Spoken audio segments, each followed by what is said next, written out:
Neste vídeo vamos estudar a concordância do verbo haver e do verbo existir.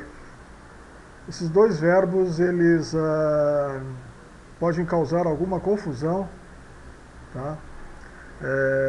Quando são usados, quando o verbo haver é usado no sentido de existir, né? E em relação à concordância, né? Se ele flexiona para o plural ou fica no singular, né? Se ele tem sujeito ou não tem sujeito, o verbo haver, né? Então nós vamos ver a concordância do verbo haver e do verbo existir, tá? Preste bem atenção porque esse resumo que a gente fez aqui, a gente extraiu, né, com base numa bibliografia do Francisco da Silveira Bueno, né, renomado gramático, né, da língua portuguesa, no livro Gramática Normativa da Língua Portuguesa, uma quarta edição da Saraiva de 1956.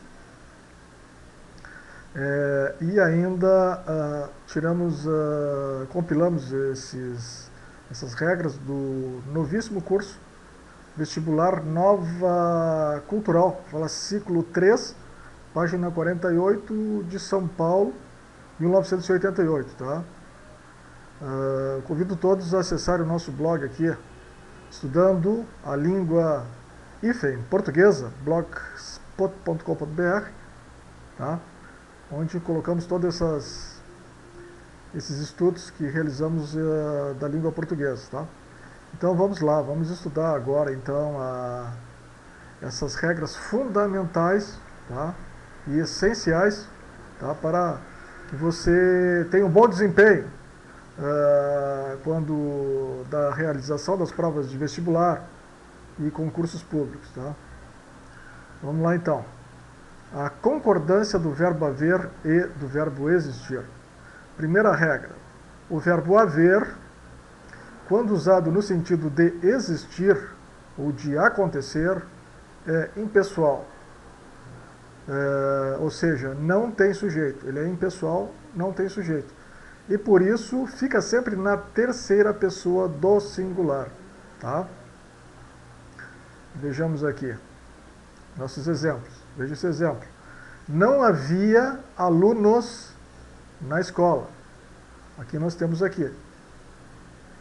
Aqui ele está sendo usado no sentido de existir, né? Então, ele está na terceira pessoa, ele está impessoal, tá? Não tem sujeito, e está na terceira pessoa do singular.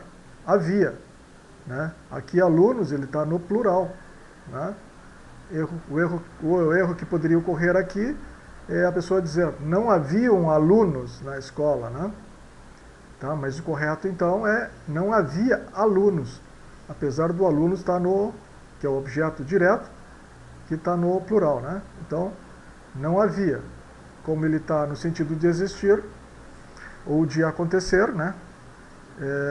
Não flexiona e fica invariável na terceira pessoa do singular. Tá? Outro exemplo. Já houve muitas guerras no passado, né? Já houveram muitas guerras no passado, está errado, tá? Então significa, aqui ele está no sentido de existir, terceira pessoa do singular, tá?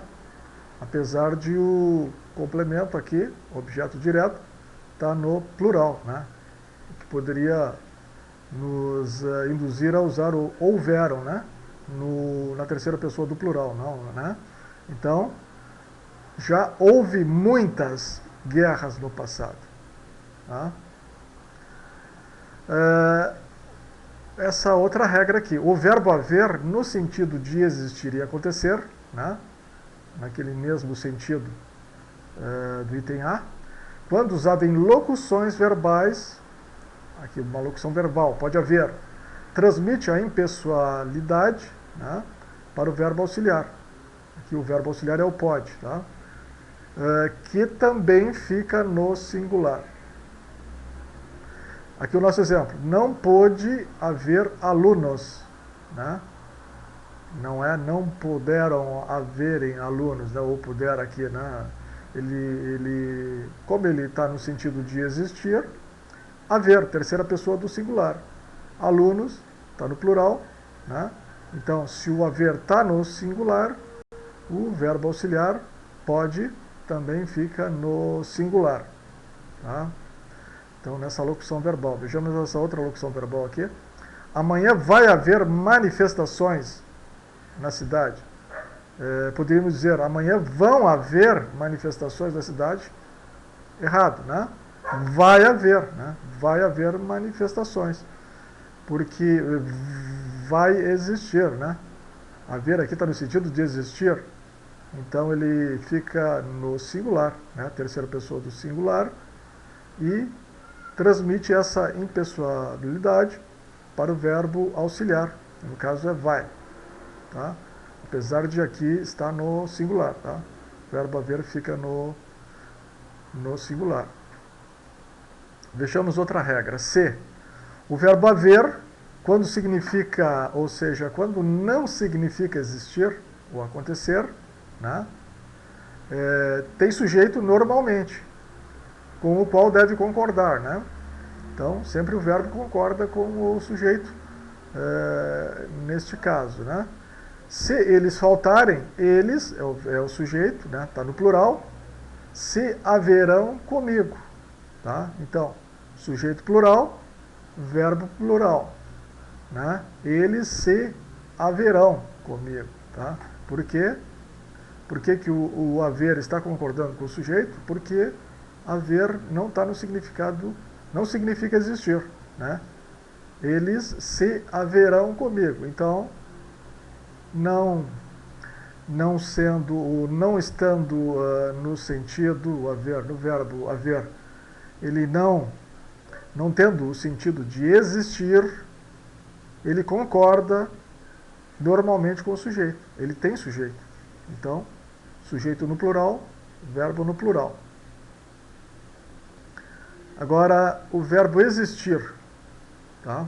Nossa última regrinha aqui. O verbo existir, ao contrário de haver, é um verbo comum. Tá? Que tem sujeito com o qual concorda sempre. Tá? Então, o verbo existir vai ter sujeito e concordar com o verbo, com o sujeito normalmente. Não existiam alunos. Né? Então, existiam concorda com alunos. O verbo está no plural, o sujeito está no plural. Tá? Agora, não vão existir mais dúvidas. Tá? Aqui existir, verbo existir, vão existir, né? Aqui a locução verbal, né? E o sujeito vai para o plural, o sujeito está no plural, mais dúvidas vão existir. Alunos existiam na escola, tá? Então, verbo existir, diferentemente do verbo haver, é um verbo comum, e tem sujeito com o qual concorda sempre. Tá? Vamos recapitular esta aula. Então, a concordância do verbo haver e existir. Verbo haver, no sentido de existir, é impessoal e fica sempre, sendo impessoal, não tem sujeito e fica sempre na terceira pessoa do singular. Exemplo. Não havia alunos. Tá? Significa não existiam alunos. O verbo haver, no sentido de existir também, usado em locuções verbais, transmite a impessoalidade ao verbo auxiliar, que também fica no singular.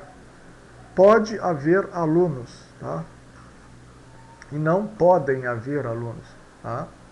Então, singular, singular. Né? O verbo haver não significando acontecer, né? Se não significar, ele concorda com o sujeito normalmente. Eles, sujeito no plural, se haverão, verbo no plural. E por último, o verbo existir é um verbo comum que tem sujeito e concorda com ele normalmente. vão existir muitas dúvidas. Mais dúvidas vão existir, né? Sujeito no plural, verbo existir também no plural, né? Agora, para nós consolidarmos o nosso conhecimento do verbo haver e existir, né? No sentido, verbo haver, no sentido de existir, vamos verificar esses dois exemplos finais, tá? Nós dizemos há homens, nós dizemos existem homens, tá? Aqui há está no singular e existem está no plural, tá? Veja aqui, havia motivos, havia singular, né? E aqui está no plural. E existiam motivos, tá? Vejamos por que ocorre isso, né? A gente já sabe que a gente já estudou isso aqui, tá? Então aqui no caso nós temos homens, né? Nós temos o haver no sentido de existir, tá? O verbo haver está no sentido de existir. Nós temos um objeto direto. Homens aqui é objeto direto, tá? E não tem sujeito, tá? Aqui o verbo haver aqui ele não tem sujeito e homens e tem objeto direto, tá? Que é o verbo que é o objeto direto aqui, né? Que está no plural. E aqui o existir homens, isso aqui é sujeito, tá? Tá no plural.